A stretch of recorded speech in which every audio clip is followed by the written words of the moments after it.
la suite. Donc, le programme de la matinée, donc moi, je ne suis pas présentée en effet. Je suis Brigitte Fernandez, je suis directrice adjointe d'Ecopolis et je suis responsable du pôle ressources et formations. Donc, je vais faire l'ouverture de ce webinaire et tenter de l'animer dans les meilleures conditions. Nous avons 3 intervenants qui vont se succéder aujourd'hui. Donc, vous avez Camille Batteux qui représente l'ADEME et qui est ingénieur bâtiment au pôle transition énergétique. Vous avez Vincent Goussin qui représente la DRIAT Île-de-France. Alors là, j'ai dit l'ADEME tout à l'heure, mais c'est pour les 3 structures, ce sont des entités franciliennes, bien entendu. Vous avez donc Vincent Goussin qui est chargé de mission bâtiment et transition énergétique à la DRIAT et Simon Robin qui est chargé de mission qualité de la construction et mobilisation du parc existant. Ils sont aussi cités dans l'ordre en fait, de prise de parole lors de ce webinaire.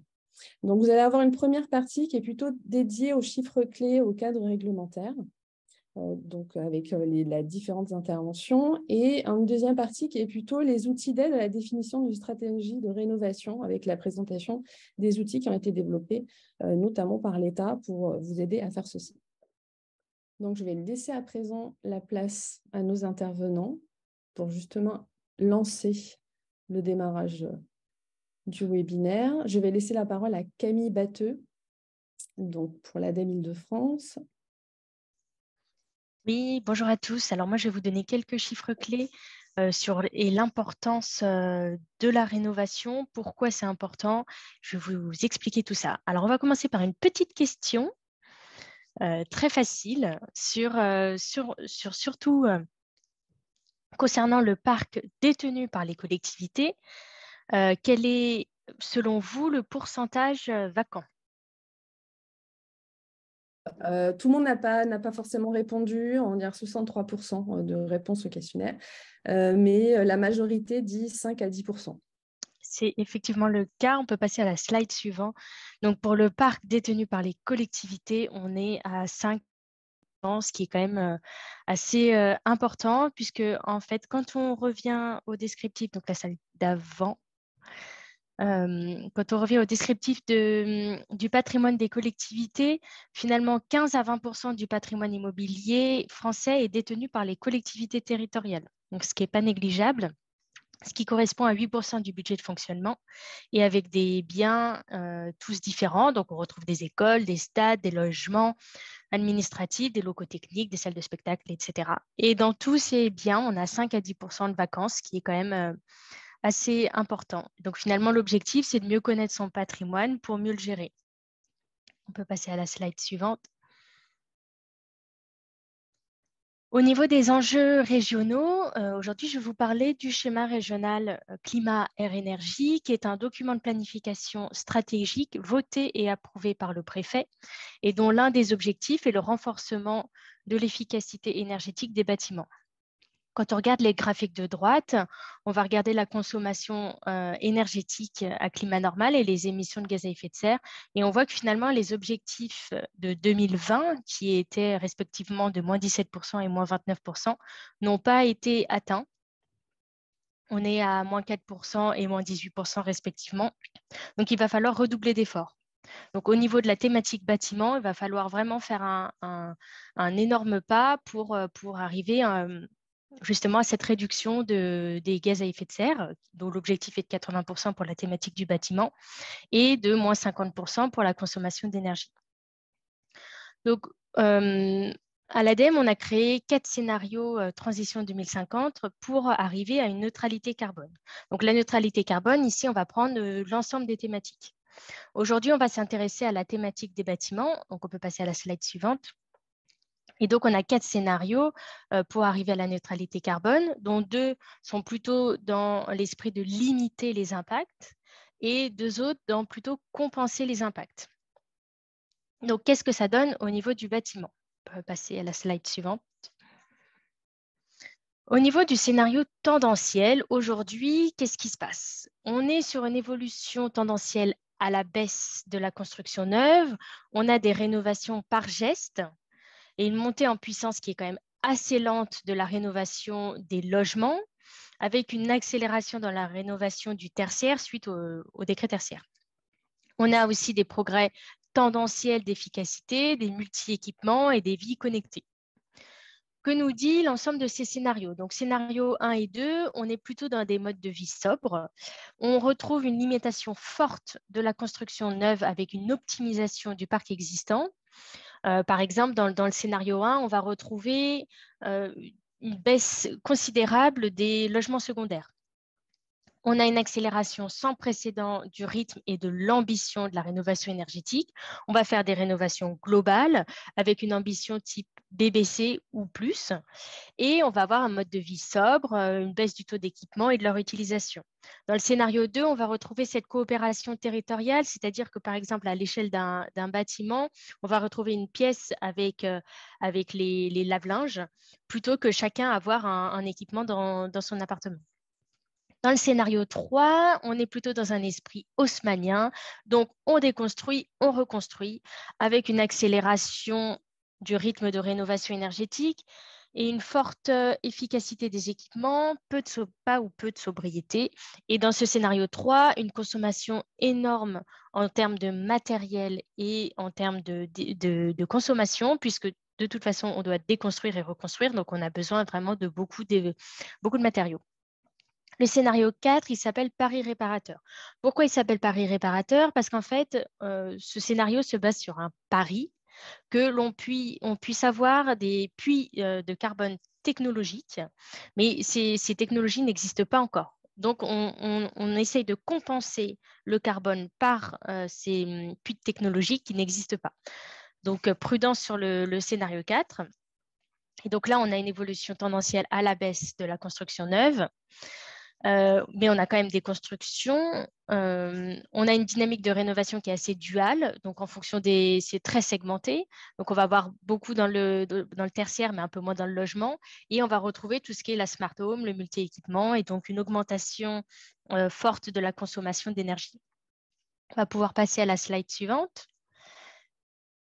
Et donc au niveau de la rénovation énergétique, une deuxième petite question, c'est pour vous, quel est le pourcentage de rénovation tendancielle du parc tertiaire aujourd'hui? Alors aujourd'hui, donc non, c'est un peu plus optimiste quand même. On est sur un pourcentage de 50% de la rénovation tendancielle dans le tertiaire. Pourquoi dans le tertiaire? Parce qu'en fait, on a le décret tertiaire qui pousse quand même à la rénovation et on arrive à 50%. Donc finalement, quand on arrive à la slide suivante, au niveau du tendanciel, donc on est à 50%. En revanche, pour les logements, on n'est qu'à 16%. Et on voit que finalement, donc, dans tous les scénarios, les objectifs montrent que la rénovation est primordiale. C'est-à-dire qu'on doit augmenter considérablement notre rythme de rénovation dans tous les scénarios. Donc finalement, que ce soit un scénario pessimiste ou un scénario optimiste, qu'on soit dans la sobriété ou plutôt dans le tendanciel avec des puits de carbone, dans tous les cas, la rénovation, c'est un incontournable. Donc aujourd'hui, l'objectif, reste une rénovation quand même de niveau performant, donc BBC rénovation ou plus. Et on essaye vraiment de décarboner également tout ce qui va être chaleur, parce que la décarbonation des bâtiments, ça passe aussi par la décarbonation des énergies. On peut passer à la slide suivante. Au niveau de l'adaptation au changement climatique, pourquoi je vous en parle aujourd'hui? Parce qu'en fait, c'est très important parce que c'est relié directement à la réhabilitation et à la rénovation énergétique. Donc là, je vais vous prendre un exemple, slide suivante, pour les îlots de chaleur urbains. Donc aujourd'hui, en 2020, donc on va prendre 2020, on a un risque en jaune sur le graphique de gauche, qui est un risque passable à risque important au niveau de l'exposition aux vagues de chaleur et îlots de chaleur urbains. Quand on voit d'ici 2030, 2040 et 2050, on voit qu'en fait, on va passer d'un risque important de vagues de chaleur et îlots de chaleur urbains à un risque très important. C'est-à-dire que ça va être beaucoup plus fréquent, c'est presque sûr d'arriver et on va être soumis vraiment à ces vagues de chaleur et îlots de chaleur urbains. Et quand on regarde en fait en fonction de comment on rénove, donc scénario 1, on va plutôt être sur une rénovation performante avec peu de neuf. Et scénario 4, donc on va être sur des rénovations par geste et pas forcément efficaces. Donc assez disparate. Eh bien, plus on va émettre, plus on va continuer à ne pas avoir un mode de vie sobre et plus ces risques seront importants. Et donc, il faut vraiment s'y préparer parce que, en fait, la manière dont on réhabilite et dont on rénove, ça va impacter finalement notre confort face à ces vagues de chaleur. Et à droite, en fait, on part aussi sur de la climatisation. Et donc, en fonction de la durée d'utilisation, en fonction des températures de consigne et le temps d'utilisation, on ne va pas du tout être sur les mêmes sortes de grandeur. Donc déjà, comme on a moins de risques, scénario 1 et 2, on a moins besoin de climatisation pour les scénarios 1 et 2. Donc à droite, on voit que le besoin, il est réduit. Et enfin, scénario 3 et 4, donc forcément, on a besoin de plus de climatisation. Elle sera nécessaire pour gérer les périodes de canicule, mais limiter la consommation associée est possible donc en agissant sur les températures de consigne et temps d'utilisation. Donc c'est pareil, il va falloir à la fois dans ces solutions avoir une gestion intelligente de ces climatisations. Merci Camille. Vincent, je te laisse prendre directement. Je vous propose qu'on rassemble en fait les questions. Là, vous allez avoir 3 temps. Donc, la Camille, donc pour l'ADEME, vous avez Vincent Goussin qui va maintenant parler pour la DRIUAT. Vous aurez ensuite Simon Robin pour la DRIHL. Donc, on en a encore pour 20 minutes à peu près avec les deux. Donc, je vous propose qu'on rassemble les questions à la fin de cette première partie-là. Et on prendra un petit temps pour y répondre. N'hésitez pas à déjà inscrire vos questions dans le chat. Et en fonction du temps imparti, on verra si on peut prendre des questions en direct en fait, et vous donner la parole. Vincent, c'est à toi. Merci Brigitte. Bonjour à tous et bonne année à tous également. Moi, je vais vous parler du volet tertiaire. Donc, comme l'indique le titre du webinaire, réhabiliter n'est pas une option, mais c'est également le cas sur le volet tertiaire. Comme l'a dit Camille juste avant, la dynamique tendancielle est plutôt favorable dans le secteur tertiaire, notamment liée à la réglementation du décret tertiaire, qu'on appelle désormais dispositif éco-énergie tertiaire. Et je voulais recadrer un peu ce dispositif-là avec vous aujourd'hui. On peut passer à la slide d'après. Alors, les grands enjeux en Ile-de-France autour des bâtiments tertiaires, il est assez considérable. Le tertiaire en Ile-de-France, c'est 28% des consommations et une petite faute dans ma slide, et 17% des émissions de gaz à effet de serre. Sachant que pour le résidentiel, on est à 38% de consommation et à 30% d'émissions de gaz à effet de serre à l'échelle régionale. Donc, on a vraiment le secteur le plus important en Ile-de-France. Et c'est pourquoi le décret tertiaire, en tout cas l'atteinte des objectifs du décret tertiaire est essentielle à l'échelle de notre région. Et c'est pour ça que j'ai deux petites questions d'abord à vous poser pour apprécier un peu votre niveau de connaissance sur la même façon dont touche l'obligation, dont le décret touche l'Île-de-France. Donc la première question, c'est parmi tous les bâtiments qui sont concernés par cette obligation réglementaire donc de réduction des consommations à horizon 2060, quelle est la proportion qui se trouve en Île-de-France?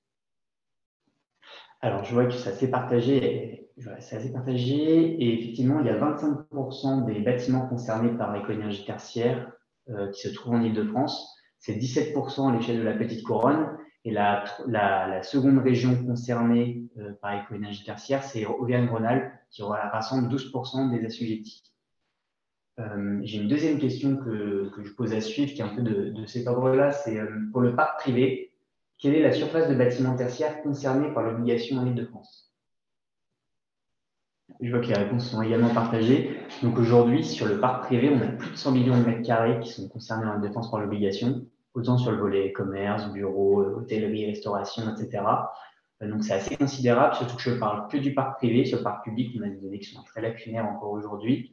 Donc voilà, le nombre de surfaces concernées pourrait encore augmenter. Donc on va passer à la slide suivante pour faire une petite synthèse de ces données-là. Donc comme je disais tout à l'heure, on a 25% des locaux qui sont concernés qui se trouvent en Île-de-France. Ça représente environ 170 000 locaux sur le parc privé, 100 millions de mètres carrés sur le parc privé.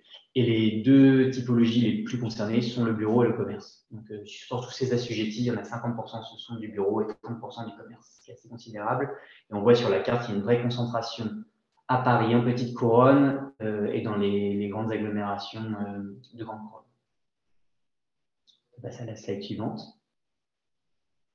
Donc rapidement, hein, pour revenir sur ce qu'est le décret tertiaire, pour ceux qui ne l'ont pas en tête, il y a vraiment un changement de paradigme avec ce décret tertiaire, parce qu'on passe vraiment d'une réglementation avec un objectif, on passe vraiment à une réglementation avec une exigence de résultat, alors qu'auparavant, on avait surtout des réglementations avec exigence de moyens. Donc, il y a deux obligations dans le cadre du décret tertiaire. Il y a la réduction progressive des consommations énergétiques selon plusieurs modalités, réduction en valeur relative 2030, 2040, 2050 ou en valeur absolue. La valeur absolue, c'est en gros la valeur, la consommation, la meilleure consommation qui est réalisée par les bâtiments les plus performants, les bâtiments neufs les plus performants de chaque décennie. Deuxième obligation, c'est l'affichage des résultats annuels sur la plateforme Operat. Alors, un petit point sur les typologies d'assujettissement, parce que c'est important de les rappeler. Tous les bâtiments tertiaires existants sont concernés, qu'ils soient neufs ou anciens, qu'ils soient privés ou publics. Autrement dit, un lycée est autant concerné qu'une tour de bureau. Il y a également des critères surfaciques à prendre en compte. Le seuil des 1000 m² est souvent retenu, mais il y a une petite spécificité, c'est que c'est la somme des surfaces tertiaires abritées à l'échelle d'un établissement qui sert de critère. Autrement dit, on peut avoir un bâtiment d'une surface supérieure ou égale à 1000 m², c'est une tour de bureau par exemple. On peut avoir toute partie d'un bâtiment à usage mixte qui est bien des activités tertiaires, dont le cumul des surfaces est supérieur à 1000 m². Autrement dit, un bâtiment avec à l'intérieur un cabinet médical, un cabinet d'avocat et un deuxième cabinet médical. Si la somme de ces surfaces-là fait plus de 1000 m², alors ils sont dernier point, l'unité foncière ou sur un lycée. Donc, autrement dit, par exemple, quand on a un grand lycée avec un réfectoire, un gymnase, le bâtiment qui héberge salle de classe, si la surface totale fait 1000 m², alors ils sont concernés. Je passe à la slide suivante. Voilà, juste un petit point sur le calendrier réglementaire. Donc, c'est un texte qui est issu de la loi Elan de 2018. Il y a un certain nombre de textes qui sont sortis, le décret associé, les arrêtés associés. Pour information, le dernier arrêté modificatif qui précise les valeurs absolues pour l'ensemble des catégories d'activités sortira courant début 2023. On n'a pas plus d'informations sur une date précise. Et concernant le calendrier opérationnel, il faut savoir que la première date limite de remontée de consommation avait lieu le 31 décembre 2022. Donc, on espère avoir des chiffres assez rapidement pour pouvoir analyser quel est le taux de remplissage par typologie, notamment. Et puis après, voilà, toutes les décennies, il y aura un audit qui sera réalisé sur l'atteinte des objectifs pour tous les bâtiments qui sont concernés. Slide suivante.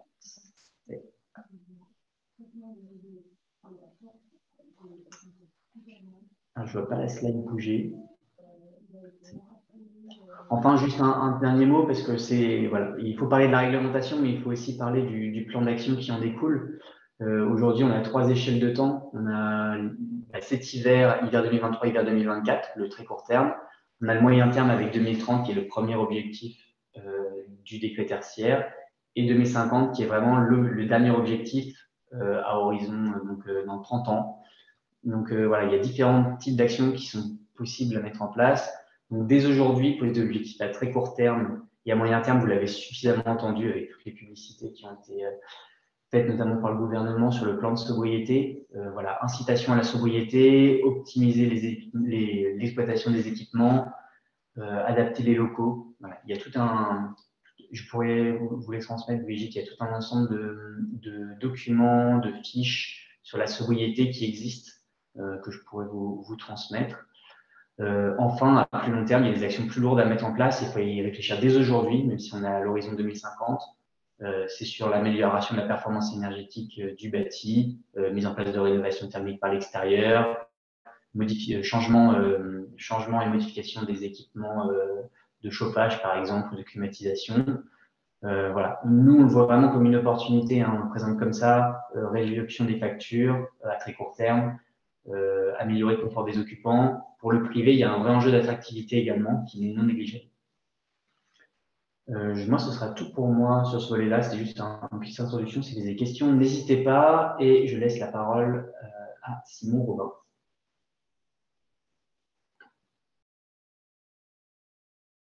Merci Vincent et bonjour à tous. Du coup, donc, je vais pouvoir enchaîner sur la. Donc là, j'ai oublié de préciser sur le titre, mais c'est rénovation des logements dont je vais parler. Donc on peut passer à à la première diapo. Juste pour présenter rapidement la structure de ma présentation, je vais rappeler les enjeux, mais comme Camille l'a très bien fait, je vais aller très vite et je vais surtout parler des autres enjeux que ceux purement liés à l'énergie et à la lutte contre le réchauffement climatique.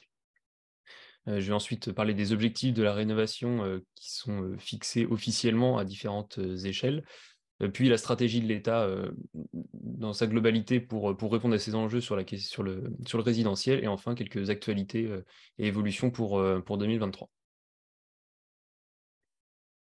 Donc sur les enjeux, rapidement, donc la diapo suivante. Donc il y a l'enjeu environnemental, donc je ne vais pas revenir dessus, il y a un enjeu énergétique évident. Juste préciser qu'il y a un enjeu aussi de lutte contre l'artificialisation, puisqu'on sait que 80% du parc de 2050 existe déjà, donc il y a un gros enjeu sur la rénovation à faire, et il y a 1,2 million de logements vacants actuellement en France. Donc, on en parlera un petit peu plus tard dans le webinaire. Mais il y a aussi un enjeu social et un enjeu de qualité de vie. C'est des choses dont on parle un peu moins, mais dans les politiques publiques de l'habitat, c'est quelque chose qui est vraiment important. Donc, l'enjeu social, c'est évidemment améliorer le pouvoir d'achat en réduisant les factures énergétiques. C'est aussi lutter contre l'habitat indigne. Parce que, contrairement à ce qu'on pense, c'est quand même un sujet qui est loin d'être résolu. Il y a encore de nombreux cas d'habitat indigne qu'il faut résoudre. C'est aussi un enjeu de lutte contre la précarité énergétique. Il y a à peu près 12% des ménages qui dédient plus de 8% de leurs revenus à l'énergie dans leur logement. Et enfin, c'est un enjeu de qualité de vie, c'est-à-dire qu'au-delà de la rénovation énergétique, il y a aussi la rénovation pour l'adaptation des logements aux situations de handicap et de vieillissement notamment. Et enfin, 15% des ménages déclarent avoir eu froid dans leur logement en 2017, donc ça c'est l'enjeu de confort. C'est-à-dire qu'au-delà du confort d'été dont a parlé Camille tout à l'heure, il y a aussi l'enjeu de confort d'hiver qui est quand même encore présent chez beaucoup de ménages. Donc on peut passer à la suite. Donc quels sont les objectifs fixés? Donc je vais rappeler dans la diapo juste après tout d'abord les objectifs internationaux qui sont fixés. Donc, juste rappeler quelques grandes dates et grands textes fondateurs.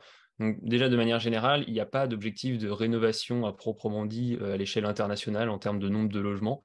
Ça n'aurait pas vraiment de sens puisque ce n'est pas du tout la bonne échelle pour traiter ce genre de problématique.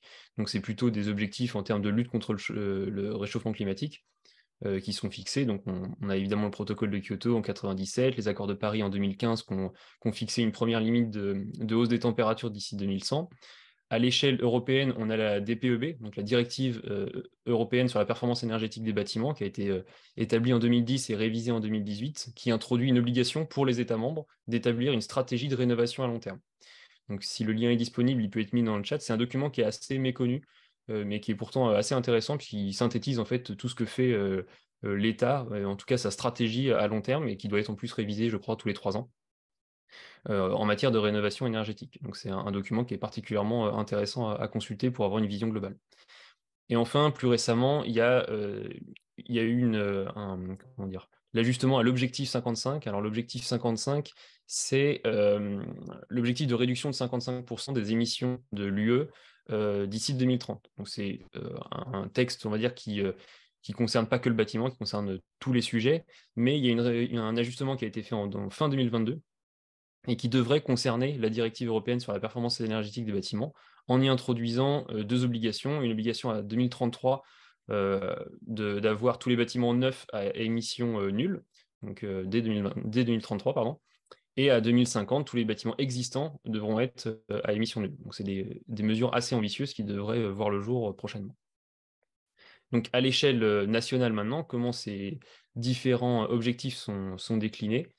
Donc c'est la diapo d'après. Donc ils sont tous donnés dans le plan de rénovation énergétique des bâtiments. Donc c'est un texte qui rassemble l'ensemble des objectifs fixés, mais les objectifs en tant que tels sont aussi contenus dans différentes lois. Donc d'ici 2050, l'objectif final, l'objectif ultime, en tout cas le plus lointain qu'on ait à ce jour, c'est la neutralité carbone. Donc ça implique de rénover tout le parc à un niveau BBC d'ici 2050. D'ici 2023, donc là c'est à plus court terme, il y a un objectif de baisse de 15% de la consommation en énergie finale, donc ça Camille en a parlé tout à l'heure. Et d'ici 2025, il y a un objectif de disparition des passoires thermiques, donc qui est imposé par la LTECV, qui implique la rénovation de 500 000 logements par an. C'est le fameux objectif 500 000 qui qui courait à partir de 2017. Donc voilà pour les grands chiffres nationaux, et donc évidemment tout ça c'est décliné à l'échelle régionale. Donc c'est la diapo d'après. C'est donc juste un petit rappel avant de parler des objectifs régionaux sur le parc de logements franciliens, puisqu'on est dans un territoire qui est quand même assez particulier, qui est déjà particulièrement dense, puisque l'Île-de-France, c'est 1,8% de la superficie du territoire national, mais c'est 18% de sa population. Donc c'est presque, pour faire un calcul grosse maille, 10 fois plus dense que les autres régions.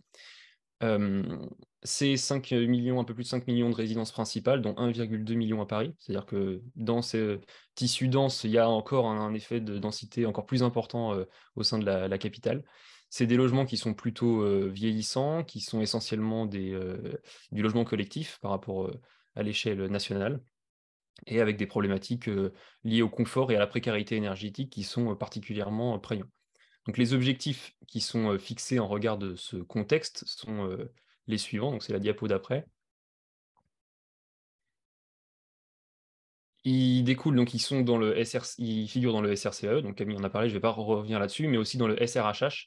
Donc le SRHH, c'est le schéma régional habitat-hébergement, qui a été établi en 2016 et qui est réévalué chaque année, et qui fixait un objectif à 125 000 logements réhabilités d'ici 2020. Donc le point d'après, vous voyez que c'est 2020 étant passé, la révision a porté cet objectif à 180 000 logements sur la période 2020-2050. Et en termes d'objectifs plus lointains, l'objectif du SRCE reprend les objectifs nationaux d'atteindre un niveau BBC rénovation pour l'ensemble des bâtiments. Donc voilà pour les objectifs. Alors maintenant, que fait l'État finalement et quelle est sa stratégie mise en place pour atteindre ces différents objectifs? Donc la stratégie elle décompose en plusieurs points. Donc tout d'abord, fixer les objectifs réglementaires, c'est-à-dire qu'au-delà des objectifs dont je viens de parler, qui sont des objectifs un peu globaux, il y a aussi des objectifs à l'échelle même du bâtiment qui sont fixés. Donc c'est la diapo d'après, si possible de l'afficher. Donc ça va être tout ce qui va être réglementation et label, notamment, qui va donner un petit peu le là à l'échelle du bâtiment. Ensuite, il faut donner aux propriétaires les moyens de les atteindre. Donc, ça va être toute la phase information, accompagnement, aide. Donc, France Rénov, MaPrimeRénov, Mon Accompagnateur Rénov. Et aussi toutes les aides aux bailleurs. C'est-à-dire, au-delà des particuliers, il y a aussi tous les bailleurs professionnels qui bénéficient de certains financements pour la rénovation. Il y a aussi un enjeu de mobiliser les collectivités dans les projets de rénovation urbaine, puisque la politique de l'habitat est une politique avant tout locale. Et donc, il est important que les collectivités s'impliquent dans cette stratégie et dans ces besoins de rénovation. Donc pour ça, il y a un certain nombre de dispositifs qui existent, des dispositifs programmés avec des financements associés. Et il y a aussi des outils de coordination comme le programme local de l'habitat dont je parlerai plus tard dans le webinaire. Il y a un enjeu de professionnaliser la filière du bâtiment. Donc ça, c'est notamment le label RGE, mais pas que. Il y a ensuite, c'est un peu inévitable, la mise en place de mesures coercitives. Alors évidemment, ce n'est pas de gaieté de cœur qu'on interdit les choses, c'est plutôt pour pallier à l'insuffisance des autres mesures dans certains cas. Et donc, on peut noter la sortie du chauffage au fioul ou l'interdiction de location des passoires thermiques qui est entrée en vigueur à partir du 1er janvier de cette année.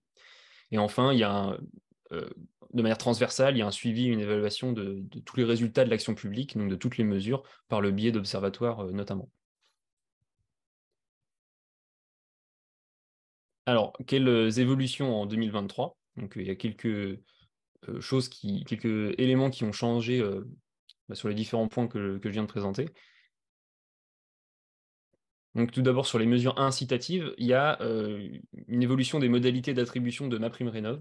Donc, il y a une hausse des plafonds et une hausse des primes qui est entrée en vigueur au 1er janvier 2023. Donc, toutes les informations sont disponibles sur le site de l'ANA et sur France Rénov'. Sur le volet information, depuis janvier 2022, donc ça fait un an maintenant, il y a ce qu'on appelle France Rénov, qui s'est placé en tant que service public de la rénovation. Donc concrètement, ça consiste aujourd'hui en une plateforme numérique et un numéro unique, l'objectif étant de faciliter l'accès à l'information pour les particuliers. Et donc, au-delà de cette plateforme et de ce numéro, il y a derrière tout un réseau de professionnels, d'accompagnateurs qui se structurent pour répondre justement aux demandes des particuliers et les accompagner dans leurs projets.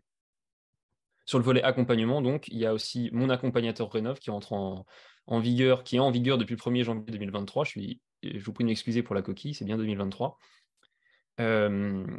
Et donc, ce qui va être obligatoire pour l'accès à certaines primes et à certaines aides, notamment pour les rénovations globales. L'idée étant d'inciter les gens en fait, à être accompagnés par un professionnel et à définir un projet cohérent, global, pour leur rénovation. Et aussi, bon, j'y reviendrai plus tard dans le webinaire, l'ouverture de la solution numérique zéro logement vacant à toutes les collectivités, donc il y a un outil stratégique en matière de lutte contre la vacance des logements qui a été déployé fin d'année dernière.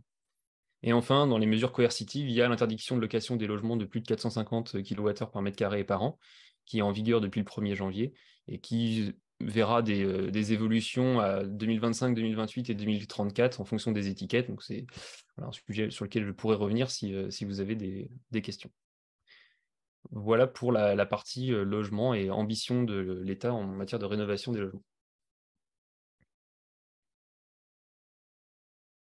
Merci Simon, merci à tous les trois. Je pense qu'à ce stade, on va peut-être prendre des premières questions. Alors je vois dans le chat qu'il y a une coquille. Alors c'est peut-être moi qui me suis trompé. C'est en énergie finale les 450 kWh par mètre carré par an. Je vous avoue que j'ai un doute.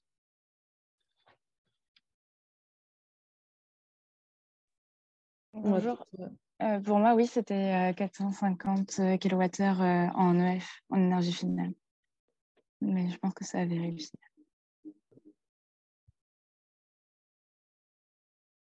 Bon, on va vérifier en direct, en parallèle sur qu'on a accès à Internet. Ce sera facile. Est-ce que vous aviez des questions, Morgane? Je ne sais pas si tu avais remarqué des questions. Donc, Sébastien Cornu nous demandait à Camille si concernant l'aspect climatisation, la contribution au réchauffement climatique, à l'émission de gaz à effet de serre et à la consommation d'énergie avait été évaluée en fonction des différents scénarios. Alors, c'est une question qui est très précise. Normalement, oui. Parce que normalement, au niveau de la climatisation, il y a effectivement beaucoup de choses à prendre en compte. Au-delà de la consommation d'énergie, il y a aussi tout ce qui va être composants qui ne sont pas forcément faciles à avoir, construction, cycle de vie. Pour aller voir tous nos... Normalement, il y a un site Transition 2050. Vous pouvez aller voir tous les détails des scénarios. Attendez, je vais remettre la caméra, ce sera plus sympa. Et en même temps, vous avez ce qu'on appelle les feuilletons territoriaux, où vous avez vraiment des focus en fonction de certaines thématiques. Alors, vous verrez, il y a plusieurs documents. Rien que sur les scénarios Transition 2050, ça va de 50 pages à 750 pages, mais vous retrouverez ce type de détails si ça vous intéresse. Bonjour à tous, bonne année.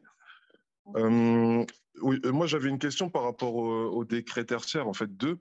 La première, c'est les unités que l'on prend, parce que c'est posé la question pour les 450 kWh en énergie primaire et en énergie finale. Mais déjà, si cette question-là, c'est de savoir si on est sur les mêmes unités en énergie primaire ou en énergie finale. Et la deuxième, c'est sur ce décret tertiaire, effectivement, il y a l'arrêté numéro 3 qui est censé sortir en début d'année. À quel point les collectivités que j'accompagne en tant qu'AMO, elles vont être contrôlées sur ces sujets au niveau de la surface, parce que je me suis rendu compte que les surfaces, elles étaient pas homogènes entre la chose, ceux qui utilisent la chaîne, la surface utile, la SDP, et les valeurs absolues qui ne sont pas sorties pour tous les établissements. Donc, à quel point l'État va être exigeant à ce niveau-là dans le contrôle des données saisies sur Opéra? Alors, du coup, je vais répondre. Ça été clair. Si ce n'est pas le cas, n'hésitez pas.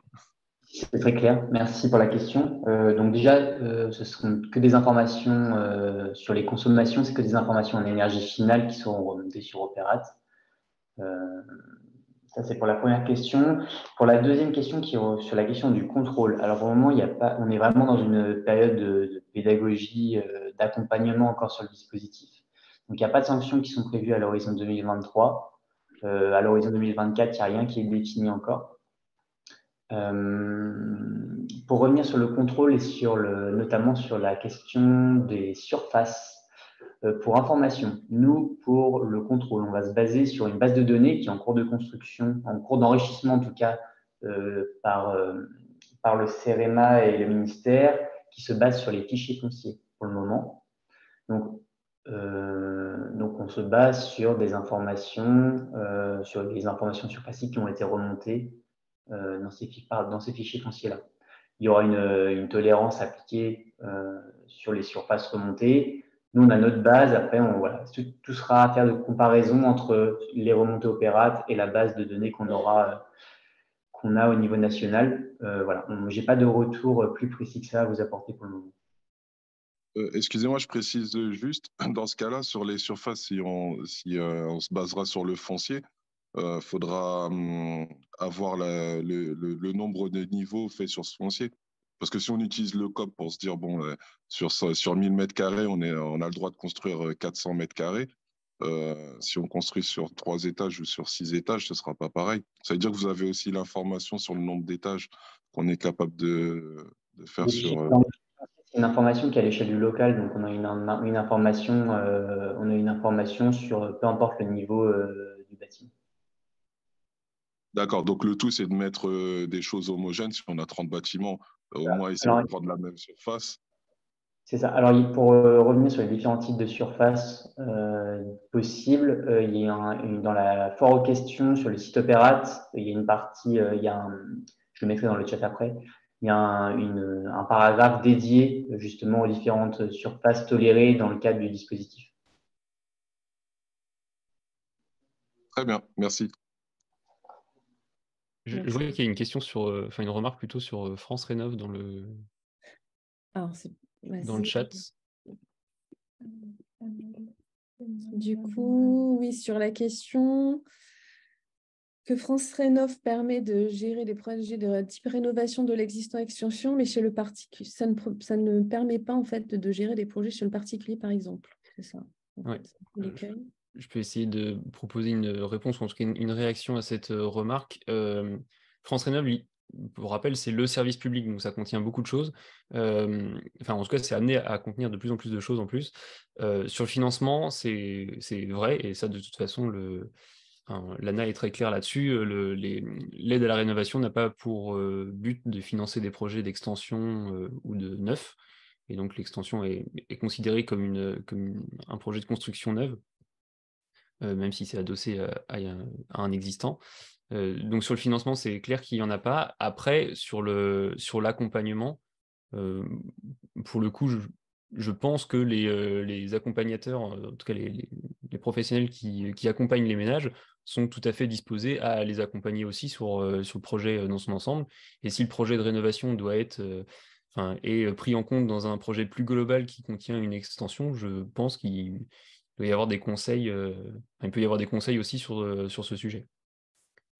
Je vous propose qu'on enchaîne sur la deuxième partie, sachant que nous aurons aussi un temps de questions à la fin. Donc, si entre-temps, vous avez des précisions à demander, on pourra en rediscuter à la fin du webinaire. Donc, je vais repartager à nouveau mon écran.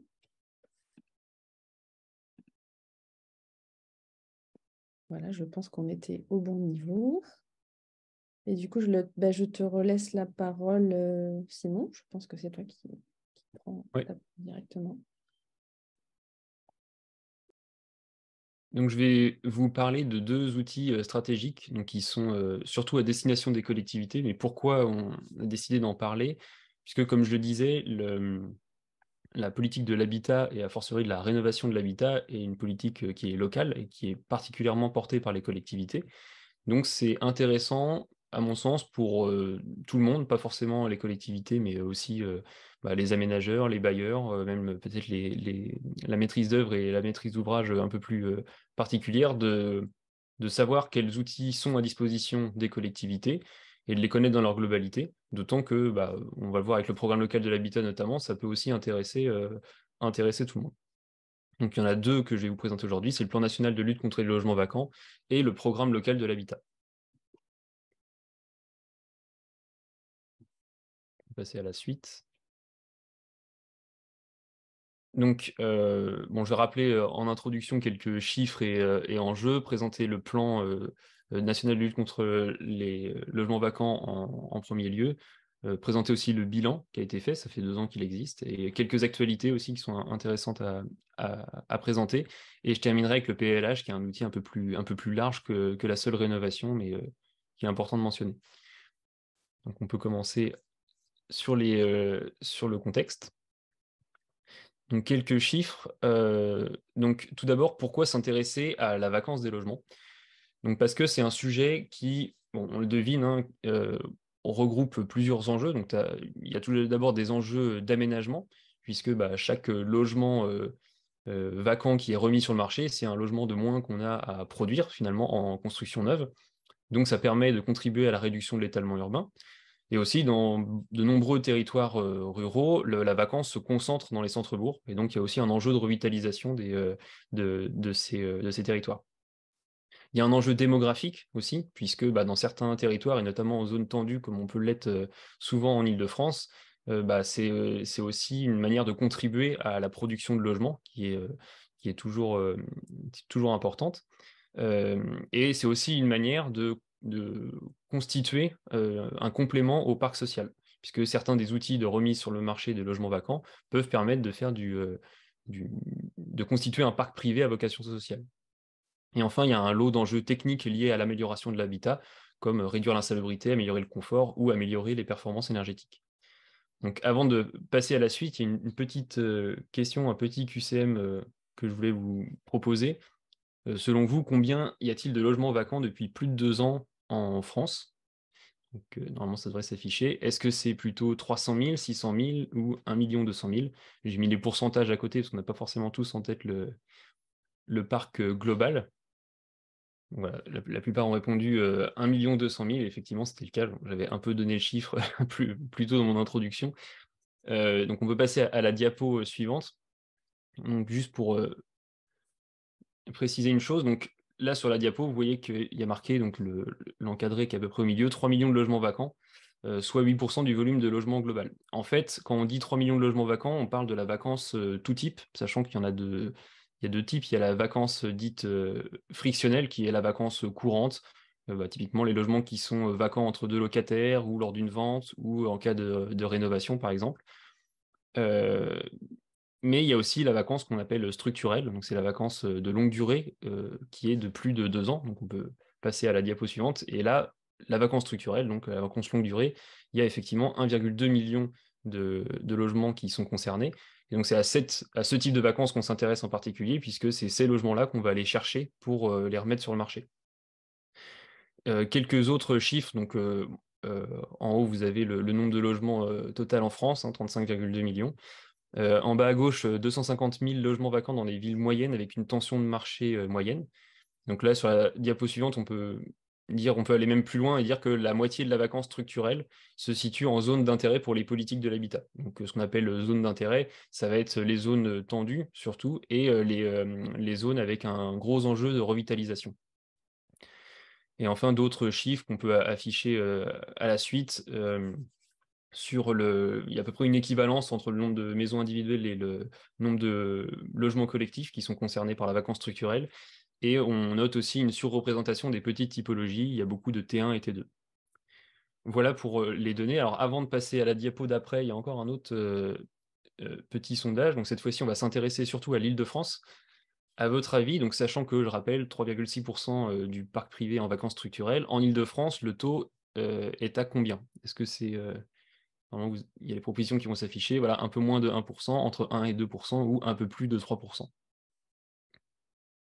Donc, la plupart disent un peu plus de 3% et un peu entre 1 et 2.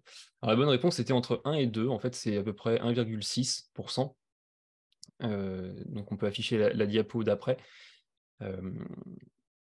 Donc là, vous avez sur le graphique l'ensemble des régions et des territoires ultramarins avec leur taux de vacances, donc la vacance globale et la vacance structurelle, donc la vacance longue durée. Et donc l'Île-de-France est tout à gauche, on est la région avec le plus faible taux de vacances structurelles.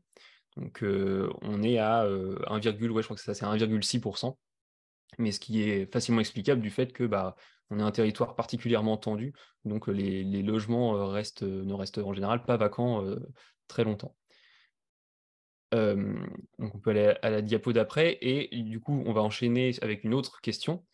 En nombre de logements, donc en valeur absolue, combien selon vous il y a de logements vacants en Île-de-France, sachant que, pour donner un ordre d'idée, en Bourgogne-Franche-Comté, qui est la région avec le plus haut taux de vacances structurelles, il y en a 59 000. Donc est-ce que c'est en Île-de-France 30 000, 50 000, 70 000?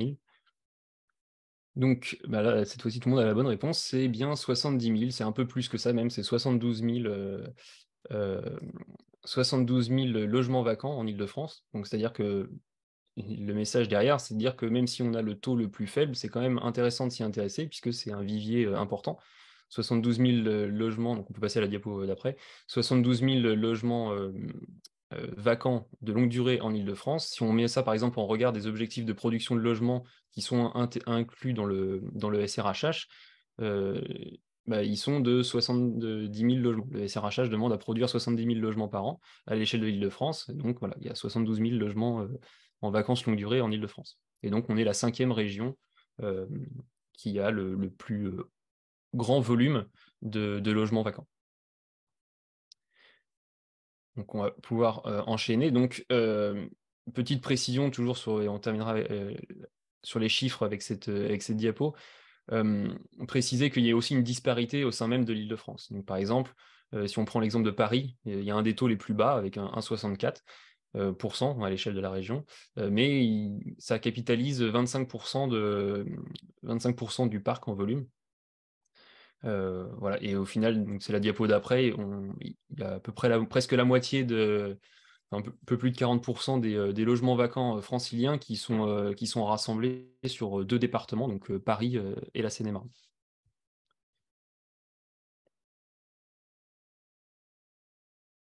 Voilà. Alors maintenant, donc on peut effectivement passer à la diapo d'après.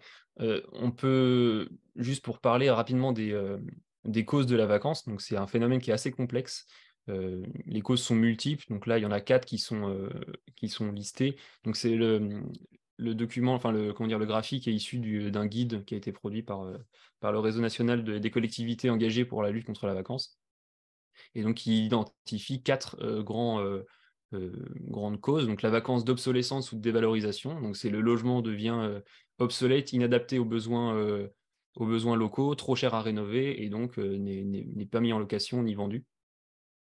Il y a la vacance de transformation du bien, donc là c'est plutôt les travaux de longue durée, ou les mutations qui prennent du temps, comme les indivisions, ou le propriétaire est en maison de retraite, ce genre de cas de figure. Il y a la vacance de désintérêt économique, donc là c'est plutôt les propriétaires qui vont avoir eu des mauvaises expériences ou qui n'ont pas assez qui n'ont pas les moyens d'entretenir le bien, et donc qui le laissent tel quel. Et enfin, il y a un 4e cas qui est d'ailleurs particulièrement vrai en zone tendue, en tout cas qu'on retrouve plus en zone tendue, c'est la vacance expectative. Donc c'est la rétention d'un bien en vue de le transmettre à des héritiers, mais sans pour autant le mettre en location d'ici là. Donc tout ça fait, et c'est la diapo suivante, qu'on a des causes multiples et donc pas de solution universelle. C'est assez compliqué à traiter, et à ça s'ajoute une difficulté à identifier les logements vacants et à contacter leurs propriétaires. Donc c'est dans ce contexte qu'a été mis en place le plan national de lutte contre les logements vacants, donc que je vais vous présenter rapidement maintenant. Donc historiquement, avant qu'il soit mis en place, il y avait c'était des mesures surtout fiscales. Il y avait une taxe sur les logements vacants qui existe toujours d'ailleurs, en zone tendue, où il y avait une taxe sur les logements vacants depuis plus d'1 an, et dans certains EPCI et communes qui l'avaient mise en place, une taxe sur les logements vacants depuis plus de 2 ans. donc qui n'étaient pas en zone tendue. Mais c'est des mesures qui sont avérées assez peu efficaces. Donc, il y a eu des initiatives qui ont commencé à voir le jour. En 2016, il y a eu la création du Réseau national des collectivités mobilisées contre le logement vacant, le RNCLV, qui a publié un guide en 2018 pour aider les collectivités justement à sortir de ces problèmes de vacances. Donc, suite à ça, en 2020, et c'est la diapo d'après, il y a eu la création du Plan national de lutte contre les logements vacants, qui a pour objectif donc, de dresser une stratégie globale de remise sur le marché, enfin en tout cas de mobilisation du parc de logements vacants. Donc elle est orientée autour de 5 axes que je vais détailler par la suite. Un premier axe qui est d'outiller les collectivités. Un second axe qui est de recenser, de valoriser et diffuser les outils de lutte contre la vacance, puisqu'ils existent déjà pour partie. Un troisième axe qui est de favoriser la mobilisation d'autres formes de logements et locaux vacants. On parle beaucoup des logements vacants, mais il y a aussi d'autres types comme les bureaux ou le parc social qui peuvent être concernés. L'idée, c'est d'avoir une vision globale vraiment de la vacance. Le quatrième axe est de mobiliser les logements vacants dans d'autres dispositifs du gouvernement. Donc ça va être les dispositifs de revitalisation par exemple, donc Action Cœur de Ville, Petite Ville de demain, ou des dispositifs comme le plan Logement d'abord. Et enfin, déployer le plan de manière accélérée sur un échantillon de territoire. Donc, il y a un appel à candidature qui a été lancé en 2021 pour ça. Donc, je vais passer en revue les différents axes pour voir ce qu'ils contiennent par la suite. Avant, les acteurs, donc qui est concerné, les collectivités, je pense que vous l'avez compris, qui sont vraiment au cœur de l'action. Le réseau national des collectivités mobilisées contre le logement vacant et la DHUP qui pilote ce plan à l'échelle nationale. Donc, il y a un chef de projet dédié qui est Henri Sezelski, qui est dédié au pilotage de ce plan. Donc, les 5 axes du plan, je vais les passer en revue assez rapidement, mais un premier axe, donc outiller les collectivités.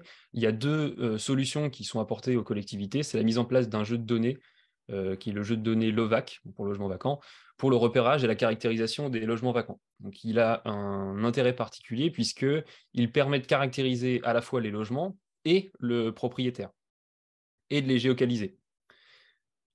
Donc, c'est-à-dire qu'on a une grande base de données avec chaque ligne qui a un certain nombre d'informations. Et donc, ça permet de bien identifier le parc de logements vacants à une échelle très fine. Donc voilà, c'est un jeu de données qui est issu d'un croisement entre les fichiers fonciers et un fichier fiscal d'identification des logements vacants. Et la deuxième solution, c'est la solution numérique Zéro logement vacant, qui est un outil à disposition des collectivités qui a été expérimenté sur 3 territoires et 13 collectivités historiques, plus 17 lauréates pendant 2 ans, et qui a été déployé à plus grande échelle récemment, je vais y revenir. Le second axe, du coup, la mise en réseau des acteurs. Donc, je parlais du réseau national des collectivités mobilisées contre le logement vacant, donc qui est le réseau historique, et qui a été un peu plus structuré, a été outillé. Il y a une plateforme d'échange collaboratif qui existe, un club d'échange qui se réunit tous les trimestres, qui s'adresse donc aux 229 collectivités qui ont répondu à l'appel à manifestation d'intérêt, et un guide qui a été produit pour la remise sur le marché, intitulé Propriétaire serein, du coup, qui est plutôt à destination des propriétaires. Passer au troisième axe, donc mobilisation d'autres formes de locaux vacants. Donc c'est essentiellement les immeubles de bureaux vacants. Je crois qu'en Ile-de-France, on est à au moins, je crois que 500 000 m², voire un peu plus, de plateaux, de surface de bureaux qui sont en vacances longue durée et qui pourraient être mobilisés pour faire du logement, si pas d'autres usages.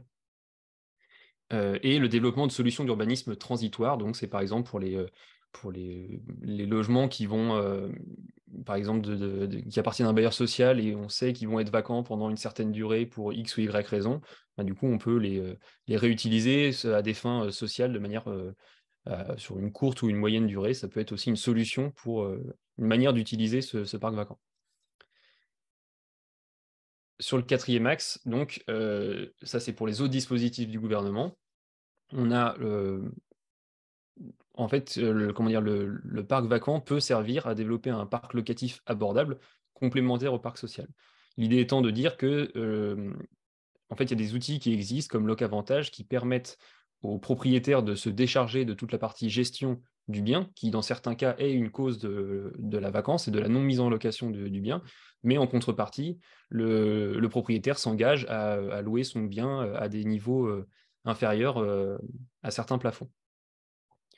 Il y a aussi des enjeux de revitalisation des territoires, donc j'en ai déjà parlé, et aussi la première cause de vacances durables, c'est le besoin en travaux, avec d'autres causes qui se cumulent. Donc, c'est important d'aller chercher tous les dispositifs. Et par exemple, les dispositifs d'aide à la rénovation peuvent être mobilisés aussi pour aider à remettre sur le marché des logements vacants. Et enfin, déployer de manière accélérée le plan sur un échantillon de territoire. Bon, je vais aller très vite parce que c'est passé. Il y a eu un appel à candidature qui a été ouvert, qui a donné lieu à 229 collectivités candidates qui ont pu expérimenter tous ces outils pendant un certain temps, voire même de manière de manière accompagnée par la DHUP pour expérimenter et faire avancer les outils. On va passer à la suite. Donc, quel est le bilan et quelles sont les actualités de ce plan? Donc, on peut passer à la diapo suivante. Le plan, il a 2 ans. Il a été lancé en 2020, enfin début 2020. Donc, on a eu en tout, la DHUP a eu en tout 1000 demandes d'accès aux données, ce qui couvre 60% des communes françaises, ce qui est quand même plutôt ça montre quand même un intérêt fort pour le sujet de la part des collectivités. Il y a eu 10 000 propriétaires contactés et 400 logements remis sur le marché. Alors, c'est peut-être un peu plus parce que les données datent un peu. Et quelles sont les actualités? Alors, il y a, donc j'en ai un petit peu parlé, l'ouverture de la solution zéro logement vacant à toutes les collectivités depuis novembre dernier. C'est-à-dire qu'avant, c'était une solution numérique qui était dédiée uniquement aux collectivités lauréates. Et ensuite, depuis novembre dernier, c'est ouvert à toutes les collectivités qui en font la demande. Donc, une collectivité qui a un intérêt particulier et qui désire s'engager dans une démarche de lutte contre la vacance des logements peut demander à la DHUP d'avoir accès à cette solution qui est gratuite et qui sera ensuite accompagnée dans son utilisation.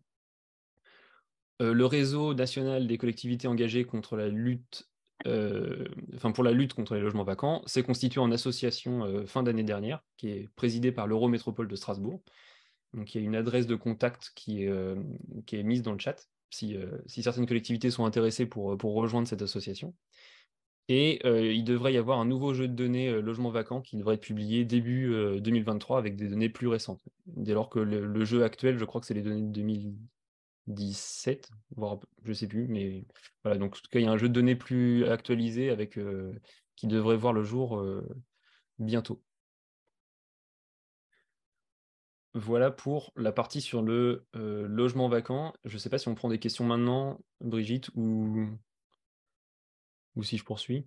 Bah écoute, je pense pas qu'on ait forcément des questions dans le chat, mais s'il y a quelqu'un qui veut en direct réagir ou demander une précision là parce qu'il y a une incompréhension ou a besoin d'un peu plus de détails à ce stade, sachant que Simon va aborder une deuxième partie justement sur le PLH. Ou on prend des questions après? Ouais. Si il n'y a pas de réaction, je te Ça propose marche. de continuer. Alors du coup, donc, le PLH, donc le programme local de l'habitat, je vais en parler assez rapidement puisque ce n'est pas un outil qui est dédié à la rénovation, mais je pense que c'est important quand même que tout le monde ait connaissance de ce document.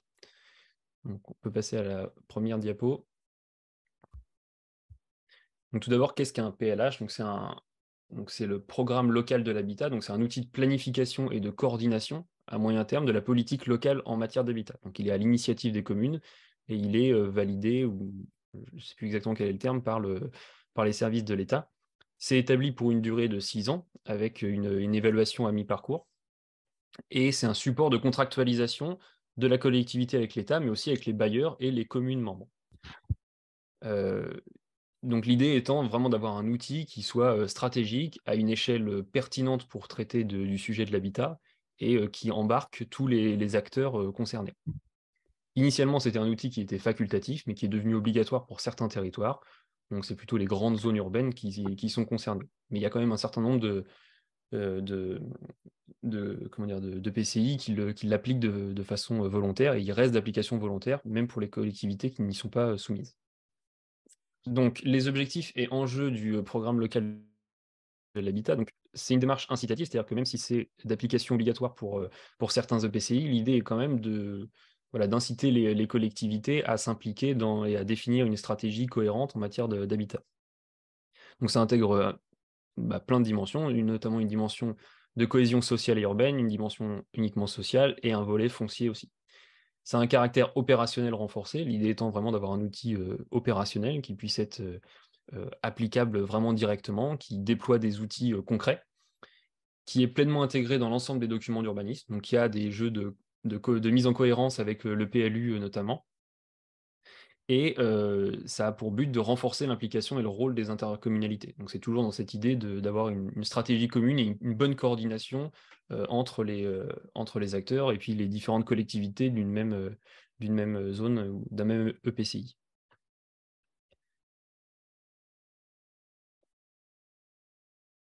Donc le PLH, tous les PLH sont composés de la même manière, à savoir un diagnostic partagé, donc qui permet de repérer les équilibres de marché de l'habitat et du foncier, qui permet d'évaluer l'offre et de la demande. Donc c'est vraiment un diagnostic qui est complet, qui évalue tous les champs de l'habitat, mais du coup qui évalue aussi la démographie locale, la démographie liée à la natalité, aux migrations, qui évalue aussi l'emploi, les bassins d'emploi. Donc c'est vraiment quelque chose qui est très complet. De ce diagnostic découle un document d'orientation, qui sont les objectifs politiques, qui sont validés par les élus, en consultation avec les partenaires locaux. Et de ces orientations, pour suivre ces orientations, il y a des programmes d'action qui sont établis, qui sont vraiment les modalités de mise en place des objectifs, qui sont déclinés par commune. Donc c'est une échelle quand même assez fine d'application. Et pour suivre tout ça, il y a des dispositifs d'observation qui sont mis en place. On peut passer à la suite. Donc en France, l'état des PLH est le suivant. Il y a 511 EPCI qui ont un PLH en cours d'élaboration ou exécutoire, qui couvre 78% du territoire. Donc sur la carte, la légende n'est pas très grande, mais en bleu, c'est tous les EPCI, tous les territoires qui sont couverts par un PLH, qui soit obligatoire ou volontaire. Et en orange, c'est ceux qui ne le sont pas. En 2020, il y avait 39 EPCI soumis à l'obligation de PLH qui n'en avaient pas encore. Et il y avait 188 des 511 PLH précédemment cités qui sont d'application volontaire. Donc, ce qui montre quand même un certain intérêt de pas mal de collectivités à utiliser cet outil. On peut passer à la suite. Donc, pourquoi on en parle dans ce webinaire qui est plutôt dédié à la rénovation? Pour plusieurs raisons. Déjà, de manière générale, c'est quand même un outil qui est stratégique pour les collectivités, qui est très structurant, et c'est important, à mon sens, que toutes les intervenants sur le territoire, dans l'aménagement notamment, aient connaissance de cet outil, de son fonctionnement, de ses objectifs, et juste en prennent connaissance, en tout cas dans les territoires sur lesquels il est amené à intervenir. Donc il contient, au-delà de ça, un diagnostic complet de la situation locale en matière d'habitat. Donc ça peut intéresser aussi n'importe quel intervenant sur des projets urbains, que ce soit les aménageurs, bailleurs et bien sûr les communes, de s'intéresser de juste prendre connaissance de ce diagnostic pour proposer des projets qui soient les plus adaptés à la situation locale.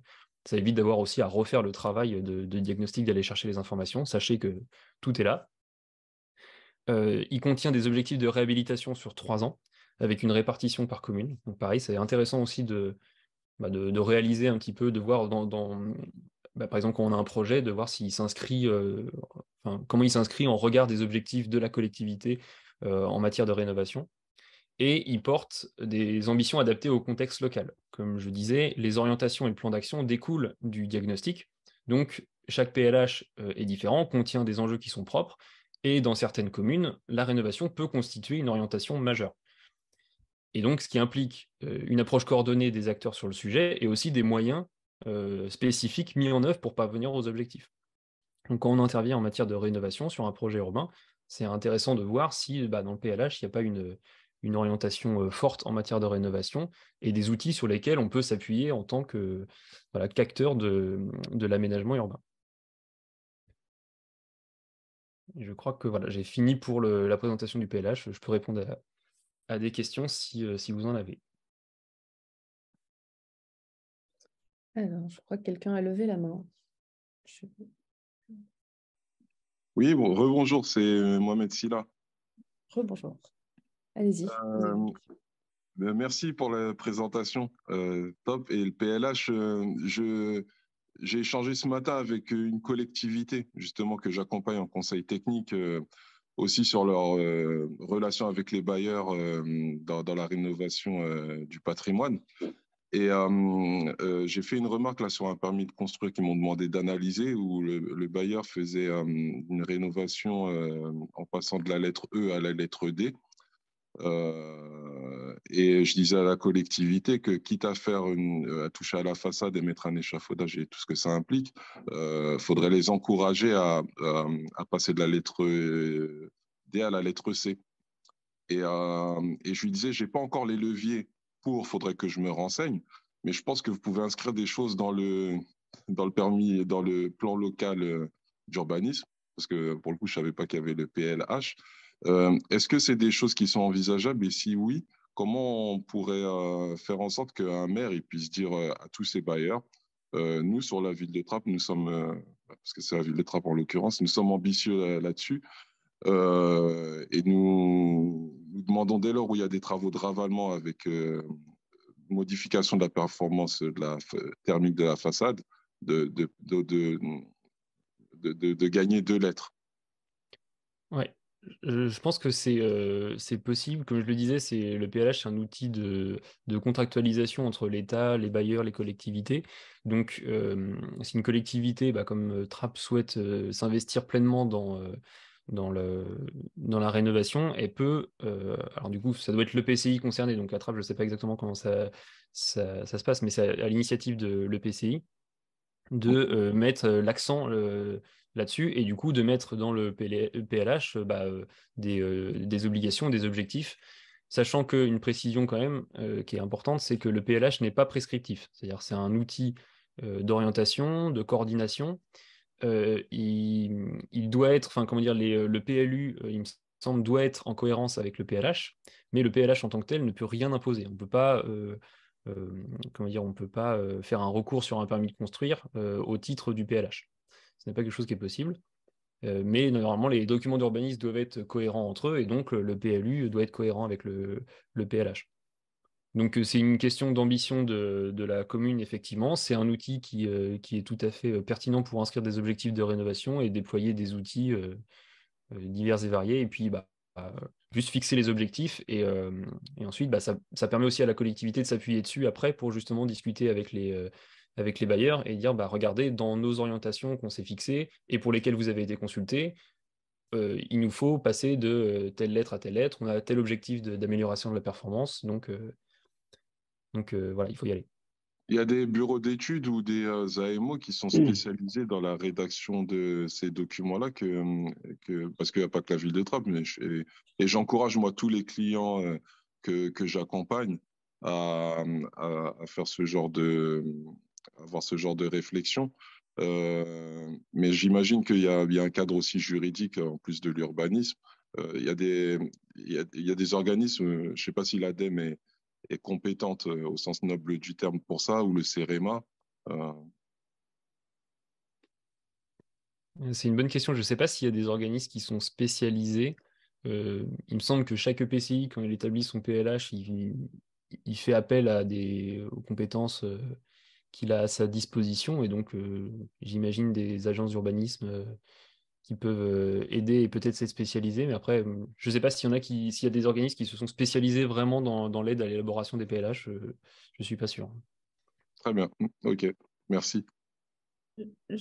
Merci. Je vois que mon collègue François Perrault a levé la main. Donc, François, Merci Brigitte. Une petite question qui rebondit sur l'intervention de Mohamed Silla que je trouve assez intéressante. Et la question est celle-ci, je ne sais pas qui pourra répondre, mais est-ce que vraiment on peut, dans un PLU, instituer des objectifs de performance en termes énergétiques, par exemple, imposer un niveau de performance C plutôt que D? Est-ce que dans une opération de rénovation, est-ce qu'un PLU peut intégrer ce type de prescription? Parce que contrairement au PLH, le PLU, lui, il est prescriptif. Je vous avoue que j'ai pas la réponse et j'ai pas du tout envie de dire une bêtise, mais juste pour compléter sur cette idée de performance, au-delà des prescriptions enfin vraiment obligatoires que peut imposer la commune, il y a aussi la possibilité d'adosser les subventions locales, pour les bailleurs notamment, à des exigences de performance. Et ça, il me semble que les collectivités sont assez libres de fixer les règles qu'elles le souhaitent, dès lors qu'elles subventionnent des opérations. Mais après, c'est de la négociation, j'imagine, avec les bailleurs pour financer des opérations. Donc il y a peut-être un peu plus de souplesse sur le volet financement que sur le volet prescriptif. Très bien, merci. Je propose qu'on poursuive, puisque je vois que le temps file un peu, pour qu'on ait le temps de terminer et d'avoir éventuellement encore un petit temps de questions à la fin. Vincent, je te laisse poursuivre. Non, pardon, je crois que c'est Camille. Camille qui prend la suite. Oui, bonjour à tous. Alors moi, je vais changer de sujet. Je vais vous parler de l'aide à la réalisation de schémas directeurs immobiliers énergétiques. Donc, c'est un outil de planification qui est essentiel pour les collectivités. Tu peux passer à la slide suivante. Alors, je vais d'abord vous parler de comment planifier des travaux de rénovation et pourquoi rénover. Donc, pourquoi rénover? Bon, c'est un rappel, je vais aller très rapidement. La rénovation énergétique, ça sert à 1, diminuer vos factures énergétiques, 2, améliorer le confort, que ce soit en été comme en hiver, 3, contribuer concrètement à la réduction des impacts environnementaux, parce que l'Île-de-France, c'est 46% des émissions de CO2 qui proviennent du bâtiment. 4, faire mieux et donner l'exemple. Ça va ensuite, 5, entretenir et valoriser votre patrimoine bâti et puis vous aider à vous mettre en conformité avec la loi Elan et le décret tertiaire. Au niveau du schéma directeur immobilier énergétique, donc qu'est-ce que c'est? En 4 étapes. Donc en 1, il y a la phase de lancement. Donc la phase de lancement, ça va vous permettre de construire une équipe, des moyens de l'organisation, communiquer sur le schéma directeur et construire un portage politique fort. La deuxième partie, c'est l'état de diagnostic. Alors, on ne regarde pas que l'état énergétique des bâtiments, mais aussi l'état réglementaire, l'état technique, l'état des usages, l'état financier et juridique. Donc, c'est vraiment un schéma directeur qui est vraiment multicritère. En 3, c'est l'élaboration des scénarios. Donc, une fois qu'on a agrégé, consolidé les données, dans la phase 2, on regarde ces données, on fixe des priorités et on élabore des scénarios sur plusieurs critères. Et donc, dans chacun de ces scénarios, il y aura un montage juridique et financier. À la suite de cette de comparaison multicritère, on va choisir un scénario de référence. Et c'est ce scénario de référence qui va aider à la phase 4 de mise en place, donc qui va permettre, grâce à un document de programmation, de vraiment mettre en place le schéma directeur. Donc, on va avoir une synthèse des résultats et un programme prévisionnel. Chaque phase sera budgétée et donc ça permettra vraiment d'anticiper tout ce qui va être travaux, s'il y en a, gestion ou tout autre investissement à faire pour la mise en place de ce schéma directeur. On peut passer à la slide suivante. Donc, l'ADEME lance une opération groupée de schéma directeur pour les collectivités. Et alors, vous allez me poser la question, qu'est-ce qu'un schéma directeur immobilier opération groupée et qu'est-ce qu'un schéma directeur individuel?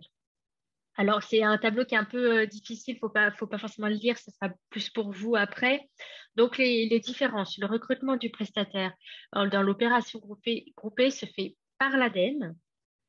Donc, on s'occupe vraiment de toute cette partie et c'est financé à la fois par la Banque des Territoires et par l'ADEME.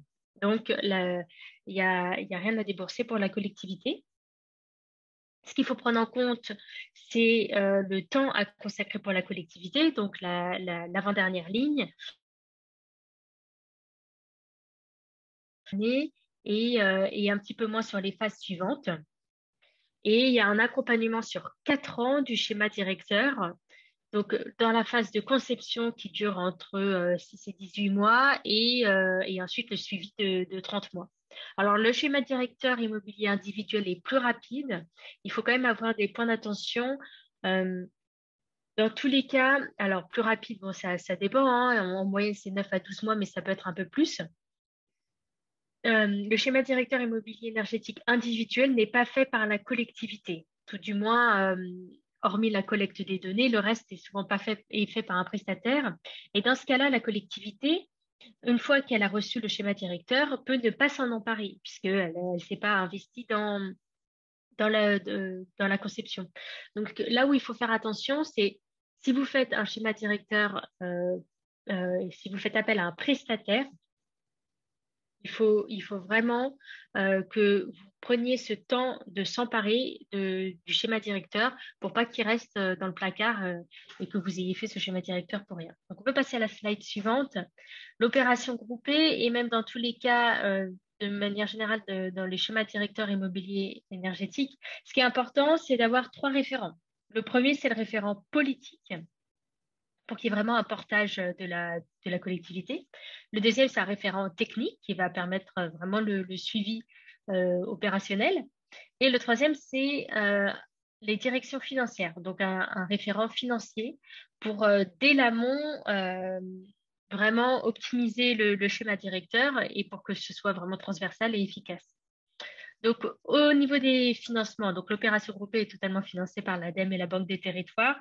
Et le schéma directeur individuel, donc vous avez soit l'aide de Schémacté, soit l'aide de l'ADEME, en sachant que souvent l'aide de Schémacté est plus intéressante. Et donc après l'opération, la collectivité elle est autonome, on va lui fournir un outil de suivi et un accompagnement pendant 30 mois. En plus, il y aura une appartenance à un réseau de collectivités qui va vraiment permettre de s'entraider. Slide suivante. Donc, l'opération groupée, c'est un accompagnement pendant 4 ans. Il va y avoir des ateliers rassemblant régulièrement les référents et des points d'étape avec le prestataire pour vraiment s'assurer que tout a été bien compris et que tout se passe comme le mieux et pour aider. On peut passer à la slide suivante. Donc, pour qui cette expérimentation, c'est pour toutes les communes et OPCI entre 8 000 et 5 000 habitants qui ont un patrimoine bâti conséquent, donc une trentaine ou plus de bâtiments, qui ont des données sur celui-ci. Alors, audit énergétique en partie réalisé, pas besoin que ce soit fait sur tous les bâtiments. Des moyens humains, parce qu'on a dit que ça a demandé un investissement en temps et une forte volonté politique. Donc, pour candidater, c'est très simple. Slide suivante. Il y a juste un dépôt de candidature à réaliser avant le 10 mars. Donc, vous avez juste à m'envoyer un mail. Je vous envoie le dossier de candidature et vous l'envoyez avant le 10 mars. Slide suivante. Pour quelques retours d'autres collectivités, alors il y a de nombreux retours, je vais vous en parler que de quelques-uns. Donc, si c'était à refaire, est-ce que vous engageriez-vous à nouveau dans une démarche de collectivité? Il y a déjà eu plusieurs expérimentations en Normandie et dans d'autres régions. Et donc, tous ceux qui ont participé à cette expérimentation, donc depuis 2015, ont répondu à ce sondage. Et en fait, 81% des collectivités interrogées répondent positivement à cette question. Donc, il y a vraiment une volonté de à la fois montrer que le schéma directeur a été utile et si c'était à refaire, évidemment, elle la referait. On peut passer à la slide suivante. Donc, un autre retour des collectivités, donc c'est en termes de gains. Les plus cités, le premier, c'est économie d'énergie et la deuxième, c'est économie financière. Le schéma directeur a vraiment permis d'avoir des économies d'énergie et des économies financières, que ce soit en court, moyen et long terme, parmi les collectivités qui ont participé à l'expérimentation. Ça permet aussi une amélioration du confort des usagers et une meilleure connaissance du patrimoine, donc une meilleure gestion et un meilleur usage sur le long terme. Je vous remercie, c'est la fin de ma présentation. Donc, si vous avez des questions, je suis là. Excusez-moi, j'ai une petite question sur le schéma directeur immobilier. Moi, j'accompagne les collectivités sur les schémas directeurs immobiliers énergétiques. Sur le volet des outils, parce que ça, c'est un vrai sujet. Il n'y a que quelques acteurs en France qui sont spécialisés, en tout cas de ma connaissance, hein, dans l'accompagnement schéma directeur immobilier. La plupart ont développé leurs outils. Il doit y en avoir 2, 3 à ma connaissance. Mais pour vulgariser la chose et qu'elle puisse être s'approprier, que les villes puissent se l'approprier, est-ce que on peut se rapprocher de vous pour voir vos outils? Parce qu'en plus, souvent, les cahiers des charges, ils sont rédigés sur les trames que vous avez transmis aux collectivités qui ont votre connaissance. Est-ce que en tant qu'AMO, je peux me rapprocher de vous aussi dans une volonté d'être efficace et de fournir le meilleur accompagnement pour voir vos outils? Parce que je pense qu'avec un Excel, mais accompagné de Power BI, on peut totalement faire un truc qui ne coûte pas trop cher aux clients, parce qu'il y a aussi ce sujet-là, et il soit totalement approprié à un usage futur, en fait. Moi, je peux éventuellement aussi vous mettre en collaboration avec une collègue qui s'occupe de ça. Vous pouvez m'envoyer un mail, hein, dans tous les cas. Bon, bah, vous avez le mail qui est affiché ici. Et puis, on pourra en discuter. D'accord, ok. Ça marche. Et question sous-jacente aussi, qui n'était pas prévue. Pour être dans les référents, le référent pour 20 communes est toujours compétent, est toujours mieux que 20 référents pas compétents pour 20 communes. Est-ce qu'on peut se rapprocher de l'ADEME aussi pour voir dans quelle mesure on pourrait aider le maximum de communes sur ces sujets-là? Ou est-ce que vous ne faites pas du tout de mise en relation? Alors, nous, on ne fait pas de mise en relation. En revanche, si vous voulez participer à l'expérience, ce n'est pas trop tard. Et donc, ça, on peut éventuellement en discuter. Bon, le mieux, c'est peut-être de ne pas en parler ici pendant le webinaire et que vous m'envoyez un mail et on pourra en rediscuter ensemble. Très bien. Oui. Mohamed, vous avez normalement les coordonnées de tous les intervenants dans le fil de discussion. Donc, c'est parfait. Et j'en profite, comme c'est la fin, pour remercier pour la qualité des présentations qui est vraiment top niveau. Merci. Merci beaucoup. Mais il reste encore une intervention. Donc on va laisser la parole à Vincent qui va conclure en fait avec une dernière présentation d'outils, normalement, qui est assez courte. Il est possible qu'on déborde un petit peu au-delà de midi, mais j'espère que vous ne nous en voudrez pas. Vincent, je te laisse la parole. Oui, je te laisse passer les slides. Donc moi, je vais finir par une rapide présentation des outils connaissances qui existent sur le volet bâtiment. Aujourd'hui, la connaissance dans la partie diagnostic pour construire des stratégies de rénovation est essentielle. Et des outils nouveaux qui se mettent en place petit à petit, qui foisonnent même. Et je voulais vous présenter des outils nationaux et régionaux qui peuvent avoir un intérêt sur ce volet-là. Alors déjà, le premier outil dont je voulais parler, que vous connaissez peut-être sûrement, c'est un outil national, GoRénov, qui a été créé et développé par le CSTB et qui se base sur la base de données nationale des bâtiments, qui a vocation à créer une base qui regroupe toutes les bases existantes sur le volet bâtiment et de l'afficher dans un outil de data visualisation géographique qui s'appelle GoRénov, donc il y a l'exemple ci-dessous, et vous pouvez avoir tout un tas d'informations à l'échelle du bâti, que ce soit sur le volet description du parc et sur le volet énergie. Par exemple, on a l'exemple du DPE, où ils ont construit, le CSTB a construit un modèle de prédiction des nouvelles étiquettes DPE, par exemple. Donc voilà, je vous laisse aller voir un œil. Les liens sont dans le diaporama dans tous les cas, et c'est un outil qui est assez récent et qui va se développer au fil des années. Ça, c'est le premier outil dont je voulais parler. Un second outil, un outil concurrent, développé par URBS, c'est l'Observatoire national des bâtiments qui est ouvert au 1er janvier.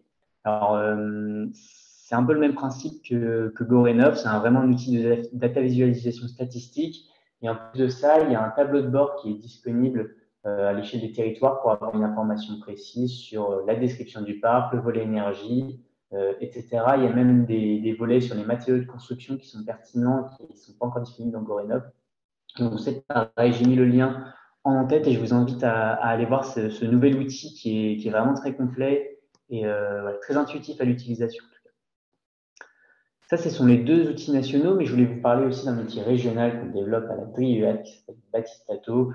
Donc, c'est un outil de data visualisation statistique de données agrégées à l'échelle des différents échelons territoriaux. Donc, pour la maille la plus fine, ce sera la commune, et pour la maille la plus grande sera donc l'échelle francilienne.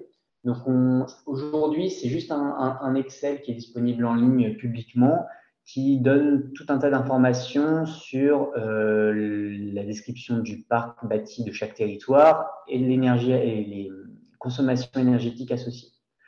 Sur le volet description du parc et sur ses consommations d'énergie, on a des informations pour le parc résidentiel, mais aussi, chose qui n'existe pas sur les outils que je vous ai présentés précédemment, en tout cas pas de manière agrégée et aussi complète, c'est sur le tertiaire. On a vraiment fait cet effort-là de notre côté.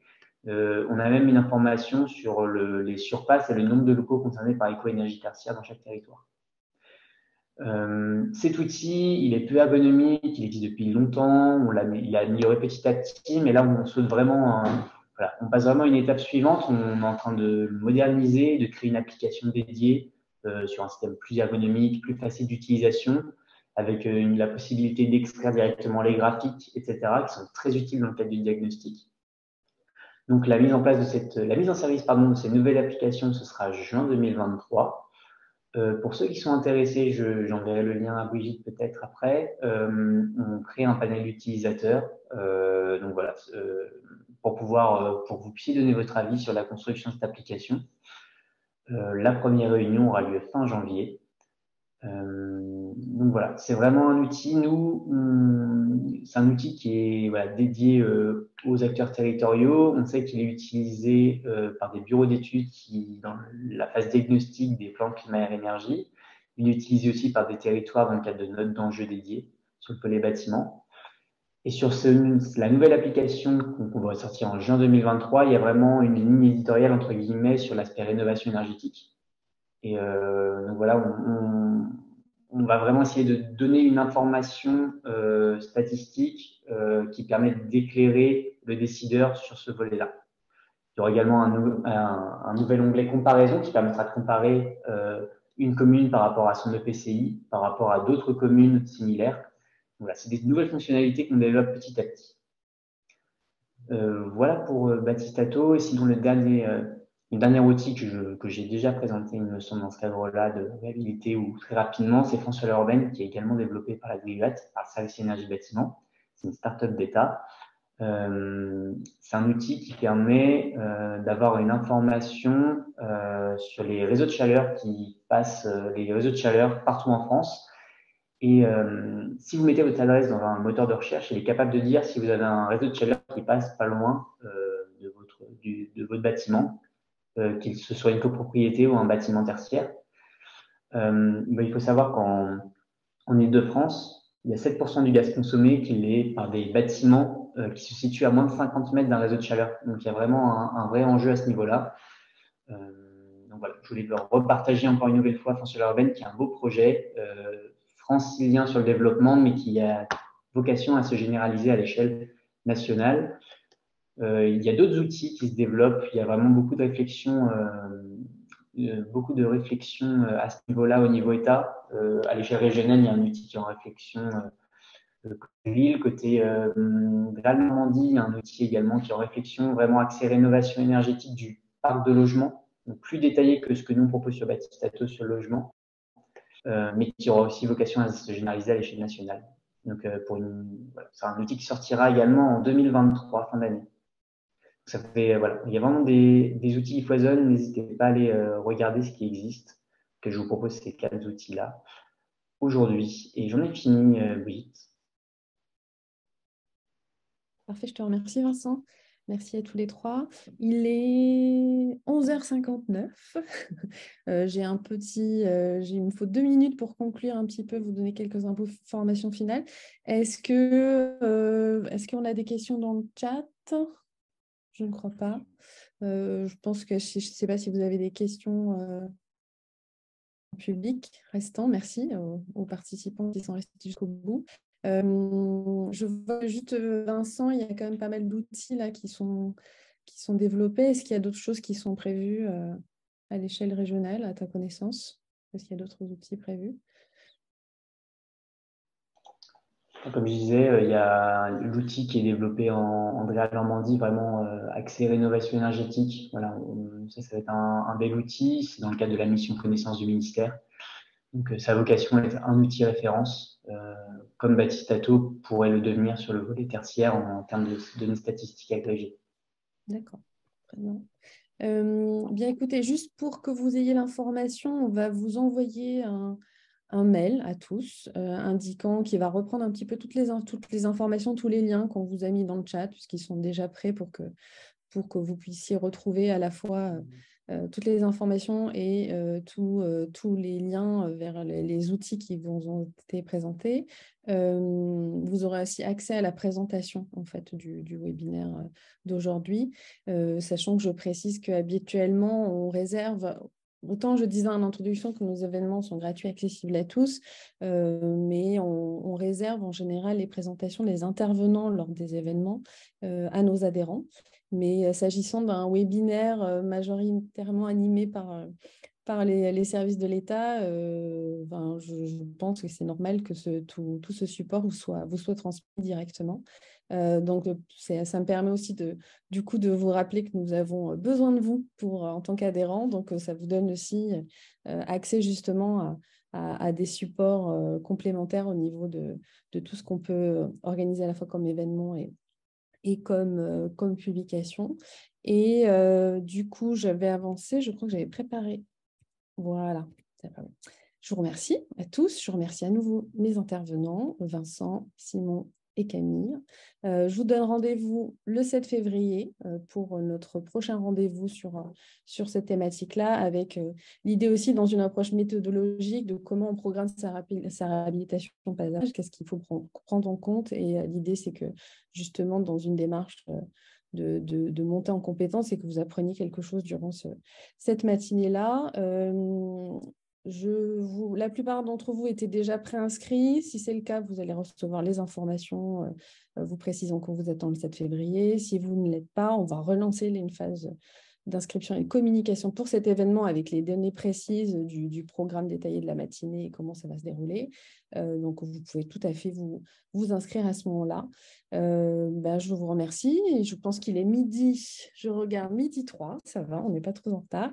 Je vous remercie beaucoup et puis je vous donne rendez-vous le 7 février pour cet événement. Et sinon, comme je vous le disais, nous avons normalement une commission BDF qui se tient mi-janvier, le 17 janvier, je crois, de mémoire. Donc, n'hésitez pas aussi à vous inscrire pour voir un petit peu comment fonctionne la démarche d'accompagnement de projet. Bonne journée à tous et je vous dis à très bientôt.